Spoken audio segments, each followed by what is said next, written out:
আজকের বাংলাদেশের সর্ববৃহৎ দল, বাংলাদেশের রাজনীতির বটগাছ, বাংলাদেশের স্বাধীনতা ঘোষক যে বটগাছের বীজ রোপণ করেছিল, সেই বীজ আজকে বড় হয়ে মহিরুকু আকার ধারণ করেছে। সেই বাংলাদেশ জাতীয়তাবাদী দলের ৪৭তম প্রতিষ্ঠা বার্ষিকীর আজকের এই দিন। প্রিয় ভাইরা, এই সমাবেশের উপস্থিত সভাপতি, এই সমাবেশের উপস্থিত নেতৃবৃন্দ, আজকে আমার সামনে আমার প্রিয়, আমার প্রাণের চেয়েও প্রিয়, আমার ত্রিশালের নেতা কর্মী সমর্থক সকল স্তরের সবাইকে আমার পক্ষ থেকে সালাম, আসসালামু আলাইকুম। প্রিয় ভাইরা,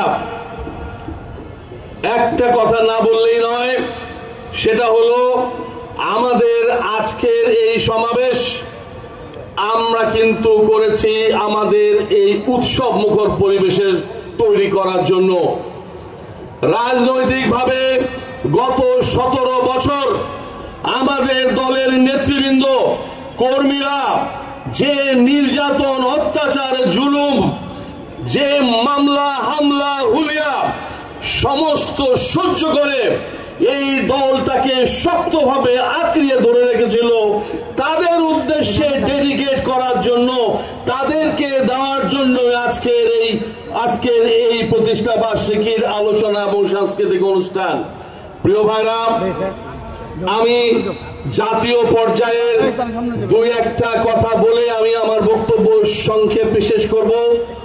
আপনারা জানেন যে এই বাংলাদেশ জাতীয়তাবাদী দল দেশের সর্ববৃহৎ দল হিসাবে তার নিজের অবস্থান থেকে ৫ই আগস্ট গত বছর পর থেকে প্রত্যেকটা ক্ষেত্রে অসংখ্য ফাঁদ, অসংখ্য ষড়যন্ত্র সবকিছু রুখে দিয়ে বাংলাদেশের মানুষের মন জয় করে আজকে একটা জায়গায় নিয়ে গেছে বাংলাদেশকে। ভাইরা আমার, আমাদের নেতা তারেক রহমান সেই শুরু থেকে আজ পর্যন্ত বিশেষভাবে আন্দোলন এবং আন্দোলন পরবর্তী ৫ই আগস্টের পর থেকে সারা বাংলাদেশকে অত্যন্ত সুচারুরূপে নেতৃত্ব দিয়ে আজকে বাংলাদেশকে একটা গণতান্ত্রিক পরিবেশের দিকে এগিয়ে নিয়ে যাচ্ছে। ভাইরা আমার, আমরা দেখেছি অসংখ্য ষড়যন্ত্র, আমরা দেখতে পাচ্ছি এখনো ষড়যন্ত্র,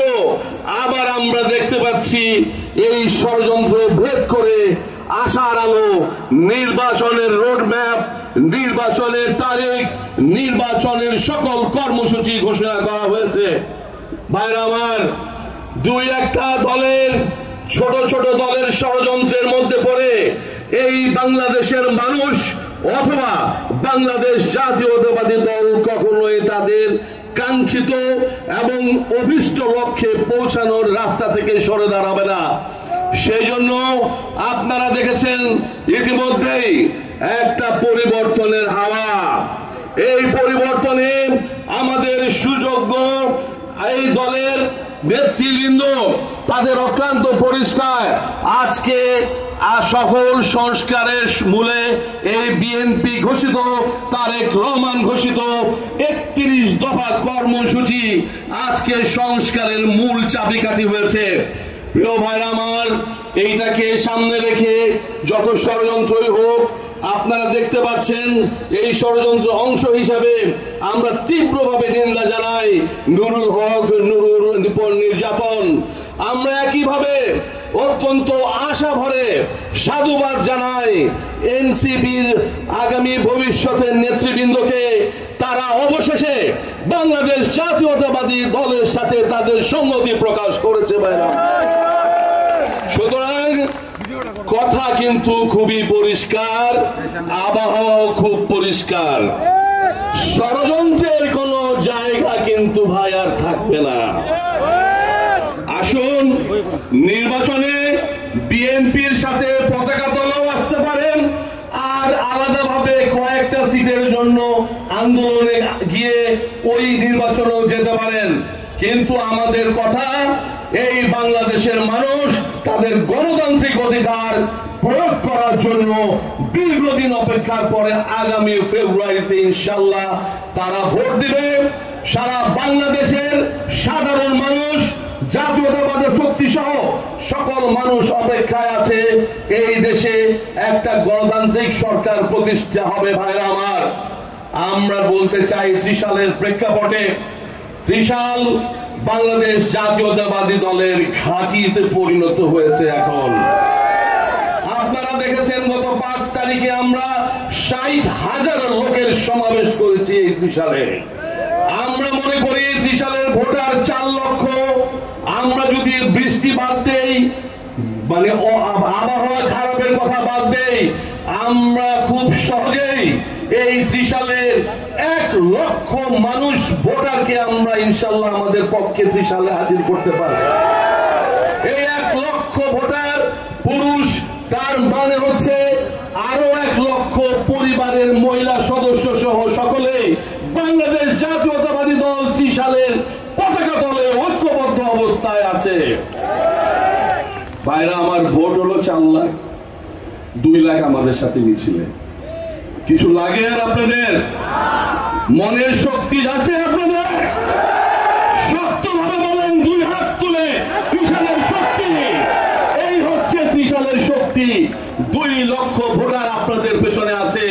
এই 2 লক্ষ ভোটার আরো 1 লক্ষ ভোটার নিয়ে আসবে। ভাই আমার, আমরা এবার ত্রিশালে রেকর্ড পরিমাণ ভোট সহকারে ধানের শীষকে পাস করাইতে চাই এবং সারা বাংলাদেশে ধানের শীষের ফলাফলে একটা রেকর্ড আমরা ত্রিশাল থেকে করতে চাই। ভাইরা আমার, ইনশাল্লাহ সেই আশাবাদ রেখে আজকের এই সমাবেশে আপনারা উপস্থিত হয়েছেন।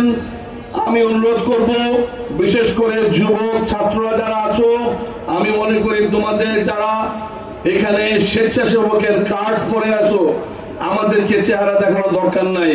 যার যার অবস্থান, ডান দিক থেকে শুরু করে নিয়ে বাম দিক থেকে শুরু করে নিয়ে কারা কারা দায়িত্ব প্রাপ্ত আছো, সবাই মাগরিবের পরে প্রত্যেকটা জায়গায় অবস্থান নিয়ে আমাকে দেখাইতে হবে যে তোমরা অবস্থান নিয়েছো এবং এই সুন্দর একটা স্বেচ্ছাসেবক পরিবেষ্টিত একটা জায়গায় থেকে আমরা প্রথম বাংলাদেশ, আমার শেষ বাংলাদেশ, জীবন বাংলাদেশ, আমার মরণ বাংলাদেশ, এই অনুষ্ঠানের মধ্যে দিয়ে আপনাদের সবাইকে ওই প্রোগ্রামে থাকার অনুরোধ জানিয়ে আমি আমার বক্তব্য শেষ করছি। খোদা হাফেজ। বাংলাদেশ জিন্দাবাদ, বাংলাদেশ জাতীয়তাবাদী দল জিন্দাবাদ, বেগম খালেদা জিয়া জিন্দাবাদ, আমাদের আগামী দিনের রাষ্ট্রনায়ক প্রধানমন্ত্রী তারেক রহমান জিন্দাবাদ, শহীদ জিয়া অমর হোক, ত্রিশালবাসী জিন্দাবাদ, আমাদের ত্রিশালের বিএনপির 2 লক্ষ ভোটার জিন্দাবাদ। সবাইকে ধন্যবাদ।